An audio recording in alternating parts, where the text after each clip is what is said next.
नमस्कार दोस्तों, आज हम बात करेंगे माँ मंगला गौरी व्रत के बारे में। जैसे भगवान शिव को प्रसन्न करने के लिए सावन के सोमवार के व्रत सभी लोग रखते हैं, उसी प्रकार अपने पति की लंबी आयु के लिए, उसको दीर्घ आयु प्राप्त हो, इसलिए महिलाएं अपने पति की लंबी आयु के लिए सावन में माँ मंगला गौरी का व्रत रखती हैं। माँ मंगला गौरी का व्रत कैसे किया जाता है और इसमें कौन कौन सी सामग्री चाहिए होती है, पूजन कैसे किया जाता है, आइए जानते हैं। सबसे पहले सावन का जो पहला मंगलवार आता है उस दिन से यह व्रत प्रारंभ किया जाता है और इस व्रत में जो पूजन की सामग्री आपको चाहिए कि इसमें आपको शिवलिंग की पूजा करनी होती है। अगर आपके घर में पारद शिवलिंग है तो अच्छी बात है, धातु का शिवलिंग है वह भी आप पूजा में इस्तेमाल कर सकते हैं। अगर ये दोनों नहीं है तो आप मिट्टी लेकर एक दिन पहले शिवलिंग बना लीजिए। शिवलिंग में आपको माँ पार्वती जी, गणेश जी और शिवलिंग की मूर्ति स्थापित करनी है। अगले दिन आपको इसी मिट्टी के शिवलिंग का पूजन आप कर सकते हो।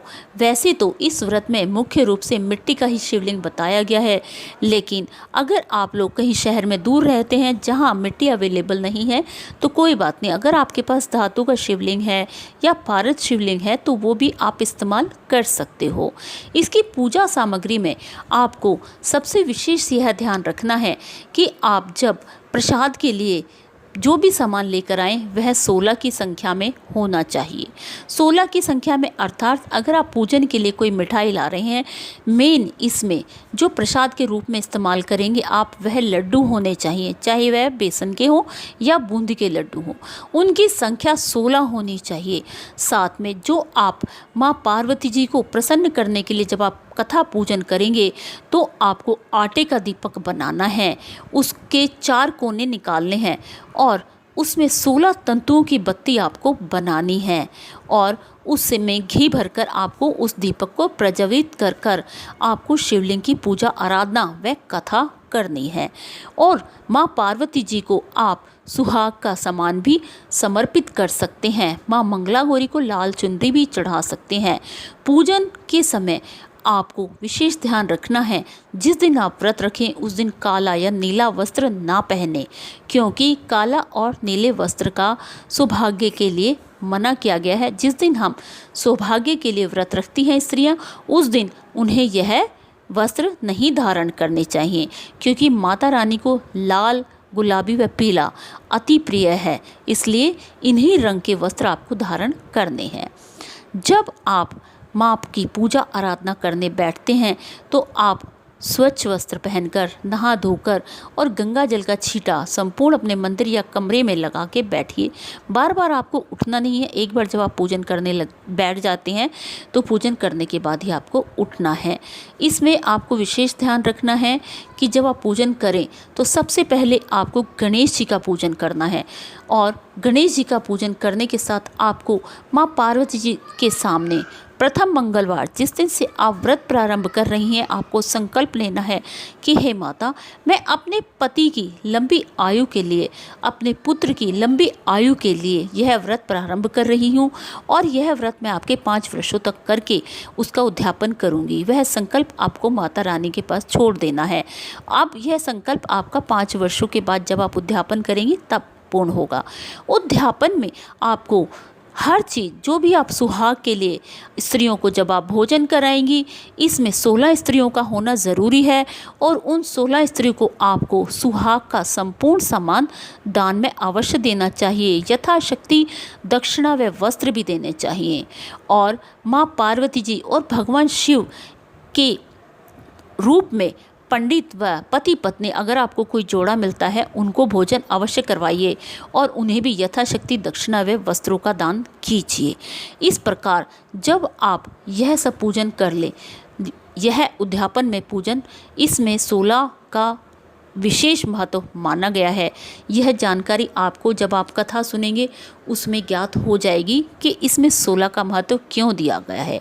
और इसमें जिस दिन आप व्रत रख रही हैं, जो आप पूजन कर रही हैं, पूजन का जो भी सामान आप पूजन में इस्तेमाल कर रही हैं, पूजन करने के बाद अगले दिन वह सामान जो आपने शिवलिंग पर चढ़ाया है, माँ पार्वती जी को, गणेश जी को, भगवान शिव को प्रसन्न करने के लिए अगले दिन जब आप वहाँ से उठें, उस सामान को उठाएं तो उसको बहते हुए जल में प्रवाहित कर दीजिए। जो मिट्टी का शिवलिंग है वह आपको हर मंगलवार को एक दिन पहले बना के रखना है। अगर आप यह कर सके तो बहुत ही अच्छा है। अगर आप ऐसा नहीं कर सकते तो धातु का जो शिवलिंग है आप उसको स्नान करा के वापस मंदिर में रख सकते हैं। जहाँ भी आपने उसकी जगह बनाई हुई है वहाँ रख सकते हैं। बाकी सामान जो फल है, भोग का सामान है, वह आप नदी में प्रवाहित करें। और जो आपने लड्डुओं का भोग, एक लड्डू का जो भोग माता रानी को लगाया है, उसी भोग में से आप प्रसाद लें रात्रि के समय। बाकी एक एक लड्डू का प्रसाद सुहागिन स्त्री को दे दें। और उसके बाद शाम को जब भोजन करें तो भोजन आप मीठा ही करें। इस व्रत में नमक खाना वर्जित बताया गया है। अपने मन में संतोष और शांति बनाए रखें और माता रानी से प्रार्थना करें कि हे माता रानी, मैं आपके व्रत प्रारंभ कर रही हूँ सच्चे मन से, मेरे व्रतों को संपूर्ण करना। क्योंकि ऐसा माना जाता है कि इस व्रत करने से जिनकी माताएं भी इस व्रत को करती हैं उनकी पुत्रियों को भी कभी दुर्भाग्य का मुंह नहीं देखना पड़ता। इसलिए माँ गौरी का व्रत, यह व्रत हर स्त्री को करना चाहिए। आइए अब इस व्रत के बारे में जो एक सच्ची पौराणिक कथा है जिसके बगैर यह व्रत अधूरा माना जाता है, आइए उस कथा को सुनते हैं, उस कथा को जानते हैं। एक बार की बात है, श्री युधिष्ठिर जी महाराज ने भगवान श्री कृष्णचंद्र जी से प्रश्न किया कि हे नंद नंदन, हे गोविंद, अनेकों कथाएं मैंने सुनी हैं, लेकिन अब मेरे कान पुत्र और उसकी आयु को बढ़ाने वाले व्रत के बारे में जानना चाहते हैं। तब भगवान श्री कृष्ण ने उन्हें उत्तर दिया, हे शत्रुओं का नाश करने वाले युधिष्ठिर, मैं तुमसे अवैध दिव्यकारक अर्थात स्त्रियों को सौभाग्य प्रदान करने वाले एक व्रत का वर्णन करूंगा और इस विषय संबंधी एक प्राचीन कथा को भी तुम्हें सुनाऊंगा। तुम सावधान होकर यह कथा सुनो। एक समय की बात है कि कुंडिन नामक नगर में ब्राह्मण भक्त तथा बहुधन संपन्न धर्मपाल नाम के एक सुप्रसिद्ध वैश्य निवास करते थे। पुत्र न होने का कारण उन्हें पल पल सताता रहता था। उनकी पत्नी भी हमेशा इस बात से बहुत ही दुखी रहती थी। उनके घर पर नित्य प्रति शरीर में भस्म लगाए और रुद्राक्ष धारण किए हुए तथा जटाओं से युक्त एक शुभ दर्शनीय भिक्षुक आया करते थे भिक्षा मांगने के लिए। जिन्हें भिक्षार्थ प्रदान किए हुए अन्न को अस्वीकार करते हुए देख एक दिन वैश्य की पत्नी ने अपने पति से इस प्रकार कहा, हे स्वामिन, यह जो जटाधारी भिक्षुक हमारे घर पर सर्वदा ही जिनका आना होता है, वह हमारे घर अन्न को स्वीकार नहीं करते। क्यों? क्योंकि हमारे कोई संतान नहीं है। इस वजह से मैं बहुत दुखी हूँ। वह वैश्य की पत्नी अपने पति को कहती है। यह सुनकर वैश्य धर्मपाल ने कहा, हे प्रिय, यदि भिक्षा मांगने के लिए फिर कभी वह भिक्षुक आए तो हे निष्पापे, तुम सुवर्ण आदि से अलंकृत होकर गुप्त रीति से दूसरे वस्त्र में अर्थात झोली में सोना प्रदान कर देना उन्हें। उस वैश्य पत्नी ने अपने पति के कथन अनुसार वैसा ही किया। इस पर उस जटाधारी ने उस स्त्री को शाप दिया कि तुम संतान विहीन हो जाओ। भिक्षुक के इस वाक्य को सुनकर वह स्त्री बहुत ही दुखी हो गई और बोली, हे स्वामी जी, आपने मुझ पापिन को यह शाप तो दिया है, शीघ्र ही इससे मेरा उद्धार कीजिए। ऐसा कहकर दीन वचन बोलते हुए वैश्य की पत्नी ने उस भिक्षक साधु के सामने उनके चरणों को पकड़कर उनकी वंदना करने लगी। जटाधारी भिक्षुक ने कहा, हे पुत्री, मेरी आज्ञा अनुसार अपने पति के समीप जाकर कहना कि वह नीले वस्त्रों को पहनकर नीले रंग के घोड़े पर सवार होकर जंगल की ओर चला जाए। जहाँ पर उनका घोड़ा रुक जाए उस भूमि को वह खोदे। खोदने पर उन्हें पक्षियों से युक्त मृग तथा वृक्ष समूहों से सुवर्ण से रचा हुआ, मणिकों से रचा हुआ और रत्नों से भरा हुआ, तरह तरह के फूलों से सजा हुआ वहाँ पर एक मंदिर दिखाई देगा, जहाँ पर भक्तजनों पर कृपा करने वाली जगन माता यानी भवानी माता विराजमान है। उन्हें भवानी की तुम्हें मन से विधि पूर्वक आराधना करनी चाहिए, वे ही तुम्हारा उद्धार करेंगी। भिक्षु के इस प्रकार आनंददायक वचन सुनकर उस वैश्य की पत्नी ने बारंबार भिक्षु के चरणों में अपना मस्तक झुकाया और बार बार उन्हें प्रणाम किया। उसी समय वह जटाधारी भिक्षुक अंतर्धान हो गए। तब वैश्य की पत्नी ने कहा, हे स्वामी, अपने पति से कहा, हे स्वामी यहाँ आइए और भिक्षुक ने जो कुछ कहा है उसे आदर पूर्वक सुनिए। उस भिक्षुक ने जैसा कहा था वह उसने अपने पति को कह सुनाया। वैश्य ने भी आदर पूर्वक सब कुछ सुनकर नीले वस्त्रों को पहनकर नीले घोड़े पर सवार होकर वन की ओर चल पड़ा। रास्ते में अनेक प्रकार के वृक्षों को देखकर वैश्य को बहुत डर तो लगा, लेकिन वह आगे बढ़ता रहा। इसके अतिरिक्त बहुत सारे सिंह और हाथी, मृग, बहुत सारे जानवर उसके सामने आए। वे रास्ते में बहुत भय राजा को दिखा रहे थे। अंत में लाल तथा नीले वर्ण के कमल तथा चकवा चक्षी पक्षियों से सुशोभित एक सुसज्जित जलाशय यानी एक तालाब वैश्य को दिखाई दिया और उसमें अच्छी तरह से स्नान आदि, तर्पण आदि और नित्य क्रिया करने के बाद वह फिर घोड़े पर सवार होकर वन की ओर चल पड़ा। एक स्थान पर घोड़े को फिसलता हुआ देखकर वह उसी क्षण घोड़े से उतर गया। वहाँ पर जब तक देवताओं का एक मंदिर उसको नजर आया, वह पृथ्वी को खोदता रहा।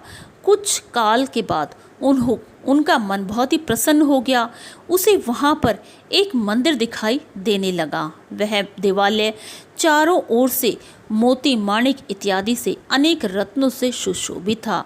जटाधारी भिक्षुक के वाक्यों को स्मरण करता हुआ, याद करता हुआ वह वैश्य आश्चर्यचकित होकर माँ भगवती का पूजन विधि विधान पूर्वक करने लगा। माँ भगवती उस देवी भक्त वैश्य के समक्ष प्रकट हो गई और प्रसन्न भाव से बोली कि हे वैश्य, यहाँ पर किस अभिप्राय से यह पूजा तुमने संपन्न की है? जो इस प्रकार पूजा संपन्न करता है उसे मैं अद्भुत वर प्रदान करती हूँ। यह सुनकर धर्मपाल हाथ जोड़कर माँ भगवती के आगे खड़े हो गए। श्री भगवती ने कहा, हे धर्मपाल, तुमने मेरी बहुत अच्छी प्रकार से पूजा संपन्न की है। हे निष्पाप, तुम मेरे प्रिय भक्त हो, वर मांगो, मैं तुम्हें बहुत धन प्रदान करूंगी। धर्मपाल ने कहा, हे देवी, आपकी कृपा से मेरे पास धन संपत्ति की कोई कमी नहीं है, किंतु पुत्र न होने की पीड़ा से मैं बहुत ही दुखी हूँ। इसलिए पितरों के उद्धार के लिए मुझे एक उत्तम पुत्र की प्राप्ति की अभिलाषा आपसे करता हूँ। एक भिक्षुक मेरे गृह भिक्षा के लिए आते हैं, लेकिन मेरे अन्न को स्वीकार नहीं करते, इसलिए सपत्नीक मुझे अत्यंत दुख है। इस प्रकार वैश्य के दीन वचनों को सुनकर माँ भगवती ने कहा, हे धर्मपाल, तुम्हारे भाग्य में सुखदायी पुत्र नहीं है, तो भी विधवा होने वाली कन्या, अल्प आयु पुत्र अथवा नेत्रविहीन दीर्घायु पुत्र, इन तीनों में से किसी एक वर की याचना करते हो तो बताओ। धर्मपाल ने कहा, मुझे अल्प आयु पुत्र ही प्रदान कीजिए, मैं इसी में अपने को कृत्य समझूंगा, क्योंकि इससे नरक स्थित पितरों को उद्धार करने में समर्थ होऊंगा। श्री देवी जी ने कहा, मेरे बगल में संस्थापित श्री गणेश जी की नाभि पर चढ़कर उनके पार्श्व में स्थित चमत्कारपूर्ण आम के फल को ले जाकर अपनी धर्म पत्नी को प्रदान करना, इससे निस्संदेह पुत्र उत्पन्न होगा। इस प्रकार देवी की वचन को सुनकर वह वैश्य उनके बगल में जाकर गजवदन की नाभि पर चढ़ने के मोह को प्राप्त हुआ। फल को उतार लेने के बाद उसे पुनः दूसरा फल दृष्टिगोचर हुआ। इसी प्रकार बारंबार फल उतारने पर भी उसे एक अन्य फल दिखाई देता रहा। तदंतर क्रोधित हो गए गणेश जी इस बात से और धर्मपाल को उन्होंने श्राप दिया कि 16वां वर्ष प्राप्त होते ही तुम्हारे पुत्र को सर्प डस लेगा। धर्मपाल अच्छी तरह फल को वस्त्र में बांधकर अपने घर की ओर चल दिया। घर पहुंचकर उसने अपनी पत्नी को वह फल दिया और उसे सारी बात बता दी। उस पतिव्रता ने उस फल का भक्षण कर लिया, उसको खा लिया। अपने पति के सहयोग से उसने गर्भ धारण किया और 9वें मास में पूर्ण होते ही उसने उत्तम पुत्र को उत्पन्न किया। पिता ने बहुत ही प्रसन्नता जाहिर की और उस पुत्र का जात कर्म संस्कार आदि करवाया। वैश्य ने अपने पुत्र को काशीपुरी के लिए रवाना कर दिया, उसके मामा सहित। मार्ग में उसके मामा वैश्य का पुत्र सद्कर्मों का आचरण करते हुए वे प्रतिष्ठापुर में पहुँचे। उस रमणीक नगर में उन्होंने कुछ कन्याओं को आपस में खेलते हुए देखा। उस कन्या समूह में गोरे वर्ण की सुशीला नाम की एक कन्या थी। उसके साथ किसी सखी का झगड़ा हो गया था और वह उस कन्या को बार बार हे रंडे ए अभागी इस प्रकार संबोधित कर रही थी। तब सुशीला ने कहा, हे सखी, तुमने मुझे व्यर्थ में ही गाली दी है। चूँकि मेरी माता मानववती माँ मंगला गौरी का व्रत आचरण करती हैं, उस व्रत के प्रभाव से संपूर्ण प्यारी महिलाएं आज जन्मा विधवा नहीं हो सकती, फिर उसकी कन्या के विषय में तो कहना ही क्या है, अर्थात वह तो विधवा हो ही नहीं सकती। यह सुनकर वह सखी बोली, हे भामिनी, उस व्रत के प्रभाव को निश्चय ही हमें भी बताओ ताकि हम भी उस व्रत को कर सकें। इन वाक्यों को सुनकर आश्चर्यचकित होने लगा उसके शिव के मामा का और वह उन नेत्रों से उसको देखने लगा और सोचने लगा कि अगर इस पुत्री के हाथ से मेरे भांजे के ऊपर भी अक्षत पड़ जाए तो वह भी 100 वर्षों की आयु प्राप्त कर लेगा। वह आश्चर्यचकित नेत्रों से उस सुशीला को देखने लगी। सुशीला के घर की ओर प्रस्थान करने पर उन्होंने भी उसका पीछा किया। वह गोरे रंग वाली अपने घर में प्रविष्ट हुई और उन दोनों व्यक्तियों ने उसके घर के निकट ही एक अच्छे जलाशय के किनारे सुंदर स्थान पर अपना डेरा डाल लिया। सुशीला के पिता ने सुशीला के विवाह के लिए प्रयास करने प्रारंभ कर दिए थे। उन्होंने हर नामक वर के साथ उसका संबंध करना निश्चित किया। हर के माता पिता ने अपने पुत्र को विवाह के हेतु असमर्थ जानकर शिव के मामा के पास पहुंचकर उनसे विनती करने लगे कि और शिव को थोड़े समय के लिए उन्होंने मांग लिया। उन्होंने कहा कि मेरा पुत्र काना है, इसलिए सिर्फ विवाह के दिन के लिए अपने भांजे को मुझे दे दो और इसके बदले में मैं तुम्हें धन दे दूंगा। विवाह करने के बाद इसे यथाशक्ति मैं तुम्हारे पास वापस लौटा दूंगा। वर के माता पिता ने कहा कि हमारे इस पुत्र का विवाह हरि की शोभना कन्या सुशीला के साथ निश्चित हुआ है, किंतु सुशीला के लिए यह असमर्थ मालूम पड़ता है। इसलिए हे श्रीमान, लगन काल के लिए आप कृपा करके शिव को हमें दे दीजिए। लगन के बाद हम पुनः शिव को वापस लौटा देंगे। मामा ने कहा, प्रिय भाषी शिव को आप लगन काल में अवश्य ले लीजिएगा। उसके मामा इस बात के लिए तैयार हो गए। तत्पश्चात मुहूर्त उपस्थित होने पर शिव का विवाह सुसंपन्न हो गया। उसी रात्रि के चक्र में सुशीला के साथ शिव ने शयन किया। उस रात मात्र रूप में मंगला गौरी सपन में प्रकट होकर पतिव्रता सुशीला से कल्याण युक्त वाणी में बोली, हे गोरे रंग वाली सुशीले, तुम्हारे पति को डसने के लिए महाभयंकर सर्प उपस्थित हुआ है। उठो और उसके समक्ष दूध रखो, एक घड़ा भी स्थापित करो, वह उसमें प्रविष्ट हो जाएगा, अर्थात घड़े के अंदर वह चला जाएगा। तब तुम अपनी साड़ी के पल्ले से उसका मुंह बांध देना। प्रातःकाल उठकर वह शुभ वायना अपनी माता को दे देना। इस प्रकार श्री मंगला गौरी के वचन सुनकर सुशीला उसी क्षण उठ बैठी और अपने आगे फुफकार करते हुए एक महाभयंकर काले सर्प को देखा। श्री गौरी के कथन अनुसार उसने सब कार्य किए जैसा कि माँ मंगला गौरी ने उसे बताए थे और वह दोबारा से सो गई। तब निकट सो रहे वर ने सुशीला से कहा कि मुझे बहुत ही भूख लगी है, मुझे कुछ खाने के लिए मिष्ठान आदि दे दो। ऐसा सुनकर सुशीला एक पात्र में लड्डू इत्यादि कुछ मिष्ठान लाई। शिव ने भोजन कर उस पात्र में अपनी अंगूठी रख दी। इसके अनंतर उस सुंदर वर ने किसी गुप्त स्थान में अंगूठी सहित उस पात्र को छिपा दिया। सब रहस्य जानने वाले उस शिव ने उसी कौतुक का शयनगार में सुखपूर्वक शयन किया। सुबह उठकर शिव अपने निवास स्थान आ गया और सुशीला ने स्नान आदि कर शुद्ध हो वह वायना अपनी माता को समर्पित कर दिया। माता ने उसके भीतर एक उत्तम मोतियों का हार देखा। अत्यंत प्रसन्न चित्त से उसने अपनी प्रिय कन्या को वह उपहार सहित उसे ही प्रदान कर दिया। तत्पश्चात सकुचाते हुए मुस्कुराकर कन्या सुशीला ने चरणों को धोते हुए माता से कहा, अपनी माता के चरणों में प्रणाम करते हुए कहा, हे जननी, यही मेरे पति हैं। कन्या के पिता हरि ने आश्चर्यचकित होकर मंगल दर्शन शिव से पूछा कि हे शिव, क्या आपका कोई चिन्ह यहाँ पर है तो मुझसे कहो और दिखाओ। हरि के वचनों को सुनकर शिव प्रसन्न चित्त से उनके घर में कहते हुए कि मेरा यहाँ पर चिन्ह उपस्थित है, वह उसी कमरे में प्रविष्ट हुआ जहाँ वह रात्रि में सोया था।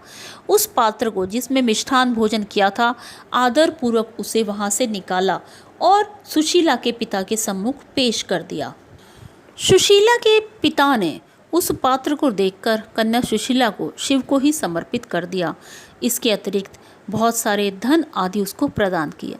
सुशीला को लेकर बहुत कुछ धन वितरण करते हुए उन दोनों ने मामा भांजे ने अपने घर प्रस्थान किया। श्रावण का महीना प्राप्त होने के कारण मंगलवार के दिन सुशीला ने मां मंगला गौरी का व्रत आचरण किया। एक योजन की यात्रा करने के बाद उन लोगों ने भोजन किया। सुशीला ने कहा कि श्री गौरी का विसर्जन तथा दीपदान आदि का हम लोगों को माता पिता के दर्शनार्थ आदर सहित जाना चाहिए। ऐसा कहकर जिस स्थान पर श्री गौरी का आह्वान किया था वहां पर वह सुशीला आई और उस जगह एक अत्युत्तम सुवर्ण देवी का मंदिर नजर आया। सुशीला के गौरी विसर्जन तथा दीपदान आदि कार्य संपन्न कर लेने के बाद उन लोगों ने माता पिता के दर्शनों की इच्छा प्रकट की और अपने माता पिता की ओर प्रस्थान कर लिया। कुंडिन नगर के निकट पहुंचने पर वहां के निवासी इन्हें देखकर बहुत ही आश्चर्यचकित हो गए। उन लोगों ने उत्कंठित होकर धर्मपाल को जाकर बताया कि तुम्हारे बेटा बहू आ रहे हैं। नगर निवासियों ने कहा, हे धर्मपाल, आपके पुत्र को पत्नी सहित तथा साथियों को भी हम लोगों ने यहीं अभी अभी आते देखा है और वे लोग इधर ही आ रहे हैं। जब तक सभी लोग ऐसा कह रहे थे तब तक वे भी वहां पहुंच गए। माता पिता के प्रिय शिव ने उनके चरणों में प्रणाम किया। मामा ने अपनी बहन एवं धर्मपाल को नमस्कार किया तथा सुशीला ने भी अपने सास ससुर के चरणों में सिर नवाया। सास ने सुशीला से पूछा, हे सुशीले, हे कमल लोचने, जिस व्रत के प्रभाव से मेरा पुत्र दीर्घायु हुआ है उस व्रत को कहो।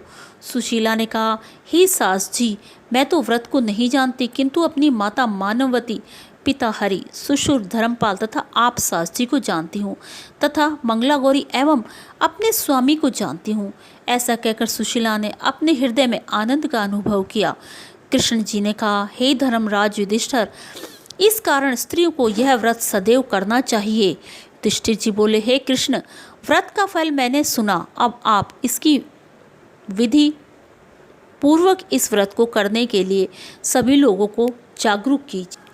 अर्थात दोस्तों, भगवान श्री कृष्ण का कहना है कि सावन के महीने में यह व्रत हर स्त्री को ज़रूर करना चाहिए। दोस्तों, इसके साथ साथ इस कहानी को सुनने से आपको अत्यधिक फल भी मिलेगा।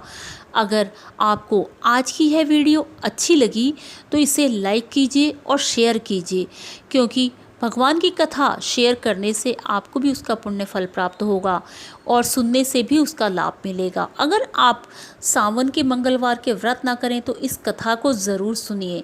अगर आपके पास किताब नहीं है तो आप इस वीडियो को चलाकर इस कथा को मंगलवार के दिन सुन सकते हैं सावन के दिनों में। उससे भी आपको कुछ फल की प्राप्ति अवश्य होगी। और अगर सावन के मंगलवार में यह व्रत प्रारंभ करें तो उसका कहना ही क्या। इसलिए आप कोशिश करिए कि सावन में माँ मंगला गौरी का व्रत ज़रूर कीजिए, क्योंकि यह व्रत सभी महिलाओं के लिए अति उत्तम बताया गया है। नमस्कार।